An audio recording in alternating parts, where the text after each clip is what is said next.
What's up, world? How y'all doing today? Hope everybody is fantastic.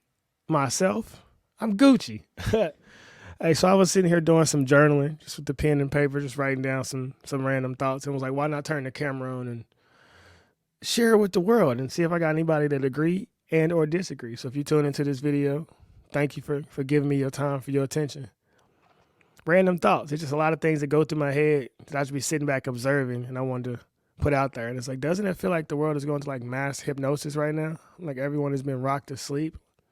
Some real 1984-ish, Brave New World-ish things are going on in society. And I say that because, first off, like not even talk about mainstream. We don't talk about the conversations that are dominating the internet. It's not a lot of things that are productive to society's advancement. Like as far as sustaining the nation 20, 30 years, 40 years, 100 years, 200 years down the line. A lot of it is real low vibrational, broken family. Women should submit to men. Do we want to go 50-50 on bills? And I say, the reason, when I say, but literally you can look this up. Tupac said thug life meant the hate that you give little infants fucks everybody.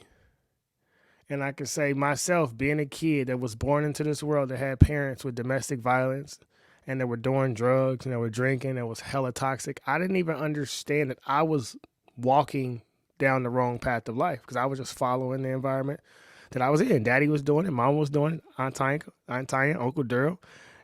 That's what I saw was toxicity, right?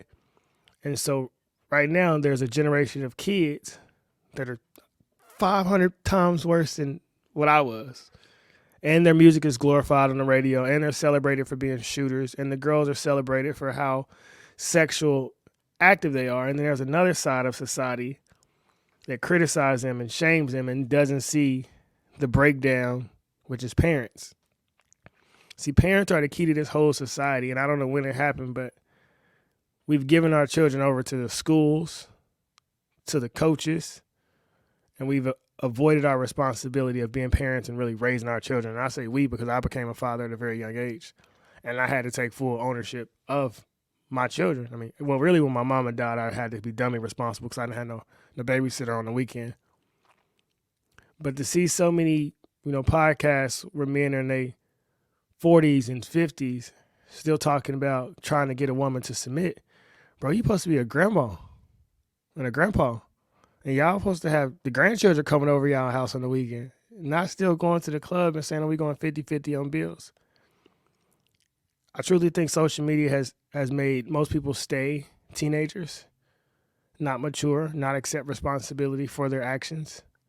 This victimhood narrative that's going crazy on the world, I don't know where that came from either because I wasn't raised to be a victim. My daddy wasn't a victim. My grandpa wasn't a victim.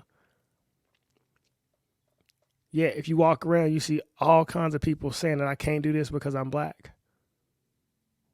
And I was raised by my father that the minute somebody blames something on their skin color, stop listening to them because effort has no color. And I learned that from a man who been in and out of jail his whole life. Yeah, if you look around, you got all these men that graduated from Harvard and Princeton and Yale, PhDs, master's degrees, saying their skin color is the reason they only making $10 million a year instead of $20 million a year. We got the people in power glorifying music that talks about killing black men on a daily basis. Yet, when a black man loses his life, the world freezes to wait to see who does it, who did it, better yet, right? And if it was the cops, well, we got to find a way to say it was because of racism. But everyone is excited about Quavo having a tribute to Takeoff, but no one is speaking about the reason that Takeoff isn't here right now. Like we cherry pick what we want to put out in the world. And some can say that I do that as well, right? Like I've seen comments about the Kanye banner that's behind me and how do you have a Kanye banner? And first off, it's been there for some years. But secondly, if me and you were friends, I don't even have to say friends. If you were somebody that I looked up to or you had some type of an influence and you said something that the world didn't like, or you put out a different opinion, should I turn my back on you because the world did? Like, what's up with this groupthink mindset that everyone seems to have unconsciously? It's okay for you not to like Kanye for his statements. That's your opinion. It's okay for people to still like Kanye despite his statements. That's their opinion. But when we get into the pettiness of judging each other off of a banner that's behind us or who's our favorite artist, then we miss the bigger picture in life. Because I really believe that the world is your library for you to learn. And no man is your friend, no man is your enemy, every man is your teacher. So I'm not here to judge you about what you like or don't like or tell you that you're wrong for your opinion. I'm going to let you do you. As the song say, do what you do, but watch my shoes. But with this mass psychosis that's going on, it's like we got to have one other person that agrees with us. No matter what the topic is, no matter what the side is, somebody got to be in our corner to validate us. And I say men don't need validation at all.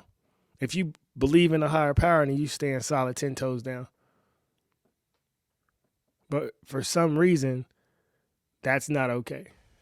And they cancel men out who speak their truth. So no matter how nice I try to make this say, no matter how little I curse, eventually, once I say something that someone doesn't like, they'll back away from me as well. And to those people, I say, thank you. Because I don't really, care about the half-hearted loyalty. But to the people who understand that I'm just showing you a reflection of yourself and that you don't have to fit into a box. You don't have to fit into somebody's narrative. You can come from an urban environment or the country and evolve to be whatever type of person you want to be. I support you in your growth and your journey as well in this thing called life. Because once again, that's all we are, spirits encased in human flesh. And so I can spend my energy criticizing you or being angry at you, or I can spend my energy trying to grow and become the best version of myself, because life is nothing but a journey towards death. From the moment you pop out your mom, you're growing, you're learning, but you're dying. And once you accept that, you let go of the pettiness of the world. Like I debate with the public figure thing is because I'm never going to argue with people. I'm never going to waste my time criticizing. It's a few videos out there where I've been criticized. I've been on a few TV shows where you can go through the comments and just see people talking crazy about me. But that's not the type of energy I wish to put back out to the world. Everything negative sent my way, I transmute to positive energy. And I challenge you to learn to do the same. Another random thought that I have is, why aren't we protecting our children better? Like, my mom didn't protect me, but she became a young mom. She was extremely young when she had me and mentally wasn't ready to be a parent. I think a lot of individuals mentally aren't ready to be a parent. They just land down, trying to do what grown-ups do and get stuck with a baby. I know that's what happened to me. However, I can say when my children became older, and I'm not even talking old, I'm talking like 3 months, 6 months, when they start developing and moving around, I realized how responsible I had to be for their life. And I wonder, why isn't that a switch that happens in more young women, but also young men's brains? Something Jesse Lee Peterson says a lot is that your daddy didn't leave you, he left your mama. And I think about that a lot because I got kids with 3 different women and I'm raising all my children in my house. And I don't know if I ever could have walked away from any of my children. My daddy didn't walk away from me, luckily, right? Like being on Section 8, having the inspections once a month, I still had a daddy that lived inside my home. And I always say me coming from a 2-parent household was the greatest thing that's ever happened to me. I didn't need money. I know my parents, dog. I'm straight. And I know my grandparents, so I'm really straight in this thing. And the society wants to take advantage of the people who don't know the other half. And I was thinking this morning, biracial people who don't know their black fathers really get took advantage of. Because everything that you see in your face is propaganda, but how do you know that if you didn't grow up around it? Most kids got a white mama not growing up in the projects. It's a couple of them, but the majority of them not. They get to grow up some type of middle class, so they yearning for that connection to their black side. Speaking of that, my little cousin, Bobby, we just got back in touch with each other maybe like a month ago. And when he was like 3 or 4, his mom moved him out of Kansas down to Oklahoma, and he's biracial, away from his whole black family. And he was down there, and he grew up on his whole white side, and he was always yearning for the connection to his father and the connection to his black side of his family. And he's gonna be coming up here so he can finally see his daddy for the first time in like 25 years. He let everybody in the family know that he's gay. Like that's a choice he's made based on the events that have transpired in his life. And I don't judge him for who he is, how he carries himself, or none of that. I also I understand him. And I think if we didn't judge people so much for their choices and the way they respond to trauma in their life, we have a lot more growth, love, right? Because now he's looking at his life and he's seeing me and how I carry myself with my children. And he's seeing my brother with his children, and he's seeing our daddy, and he was with us all the time. So if he grows up around us, he probably has him a wife and he has children now as well. So I don't think you need to judge anybody for the life choices they make, because eventually they'll course correct when they get ready. See, it's not our purpose to sit here and say, you should be living this way. It's your job to be a living example. And I can't talk about how important fatherhood is if I'm not up every morning getting my kids ready for school, making breakfast, making sure backpacks is lined up. If I'm not ready every evening to go outside and throw the ball with them and ask them how school was and do homework with them and read a book, you got to be the change you wish to see. And unfortunately, we got a lot of men that don't understand how important their presence is for their children outside of just being a dollar. And you can say that's because of society or that's because of the moms, but you hearing it out of my mouth, I mean, your children need your time. They need to sit down with daddy and know who daddy is and how daddy thinks. Because if they don't learn this masculinity from you, they're going to get it from the world. And what version of masculinity is society teaching your children? None. It's literally non-existent. So if we want strong men, if we want strong boys, then it's up to us to create them. They're our seeds. I tell all my boys, y'all Simba and I'm Mufasa. And one day I got to pass this thing off. Y'all got to take it over.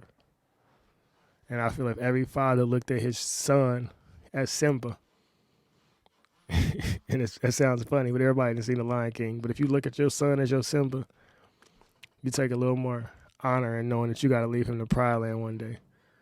And he got to be able to hold it down. He can't have Scar come through, knocking him off his rocker, getting him all emotionally off guard. And those are just some of the random thoughts I have, man, because fatherhood is extremely important. And I wasn't ready to be a father by any means. However, I wouldn't be the man I am without becoming a father.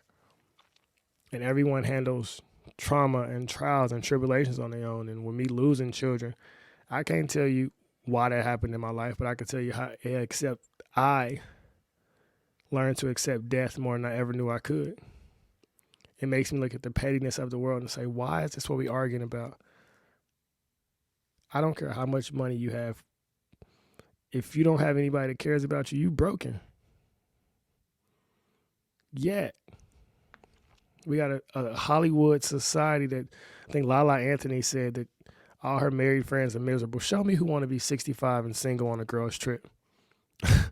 Like the concepts that are promoted to society is to destroy you. And you can chase all the material things that are around here. But these people are sad on the inside. Someone left a comment on one of my videos and it said in the richest society is where most people take their own life. And you would have to question that why that is. Maybe material riches aren't the key to freedom. Maybe they aren't the key to happiness. Just some random thoughts I have. Because you have to be happy. Understand that this world does not want you happy at all. It don't want you believing in yourself. It don't want you to think that there's better days ahead. It wants you to just look at your physical reality and say, this is it. And while your reality is the manifestation of your previous thoughts, your current thoughts can change your future reality. But these are all things that we aren't taught. But if all I'm doing is just thinking about this negative reality that I'm currently in, then I'm never taking time to think about the future that I want to create. So I'm having a loop of negativity. That's why meditation is so key. That's why sitting still and slowing down is positive. because this world is extremely fast paced, especially if you're young, trying to keep up with social media and hang out with your friends and sporting events and all that. Man, you have no time to think for yourself, become yourself. So that's why I'm really big on disconnecting from that matrix. Drink water, take vitamins, stretch, meditate, take you a hot bath, get some Epsom salt, you know, go to the gym and get on a Stairmaster for 10, 15 minutes. Get on an elliptical. Just do something to change your heart rate, to change your mind. Because the most valuable thing that you have is your mind. You can become as rich as Kanye West and lose everything, but they can't take the information and the knowledge and the wisdom that you have inside of you. You could be the lowest of the low. You could be a man on the corner of 27th and Truth holding up a sign. But with knowledge and wisdom, it can never be took from you. And understand that everything that God will bless you with, he'll bless you with it a second time and a third time. But sometimes he'll give you things and take it away from you when you ain't grateful, right? Because it's all easy to stop being humble. And you have to always pray without ceasing. On your good days, pray. On your bad days, pray. When it's hard, pray. When it's going better than ever, pray. Stay in a state of gratitude. Stay in a state of abundance, because this world don't want you that way. Like, it'd be really easy to get up here and just sell the narrative that where you are is where you stuck and destined to be, because the world wants you to think that. You won't get no better. Life won't get no better. This is just it. And each one of us have the power to change this thing. I don't know how. I don't know how we all connected. But if something inside of me, if something inside of you watching this video, if you're still watching it 15 minutes in, that you know you got greatness inside of you, you know you have genius inside of you. And you have to wonder, why doesn't the world want you to know that? Why doesn't it want you to express yourself? America was built on innovators and creators. Why don't we still have the masses of those people? Why ain't some new age Wright brothers right now? Why do we hate Elon Musk? All the people that create the things, it seem like we hate. Mark Zuckerberg, I guess, is loved now. Maybe. I don't know. But everyone has something to give this world that could benefit this world in an extremely positive manner. And collective consciousness is real. So if the masses of people are negative and they're brainwashed and they're controlled, then what is the world going to be? So, but one by one, individually, we can step back and say the world doesn't have to be so negative. It doesn't have to be so dark and nasty. But until you look inside yourself and get rid of all the anger that you have, you'll always project anger out into the world. Once you remove the spirit of anger from inside of you, man, you walk around in a spirit of love, and you look around in society and say, man, most people just need a hug. But most people don't love themselves. And most people don't believe in God truly. And so they're always looking for external validation. And once you learn to really love yourself and value yourself, you see the world as a mirror. And the mirror can't judge you. It's just there, reflecting. So what do you see? And you have to look at yourself and love what you see and be proud of what you see and know that you see greatness. And you see abundance. And you see all the blessings. Because you are blessed, because you are God's child, right?